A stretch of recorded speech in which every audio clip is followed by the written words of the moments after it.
بسم اللہ الرحمن الرحیم۔ محترم ناظرین، السلام علیکم ورحمۃ اللہ وبرکاتہ۔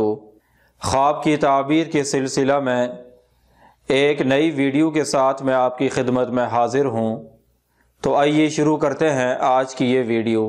آج کی یہ ویڈیو خواب میں لہسن دیکھنے کی تعبیر سے متعلق ہے۔ حضرت ابن سیرین رحمۃ اللہ علیہ نے فرمایا ہے، خواب میں لہسن کھانا حرام مال کھانا ہے۔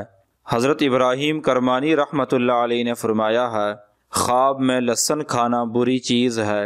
اگر کوئی آدمی خواب میں دیکھے کہ اس نے پکا ہوا لہسن کھایا ہے، اس کی تعبیر ہے کہ صاحب خواب بری باتوں سے توبہ کرے گا۔ حضرت جابر مغربی رحمۃ اللہ علیہ نے فرمایا ہے، خواب میں لہسن دیکھنا رنج اور رونا ہے اور مصیبت آنے کی دلیل ہے۔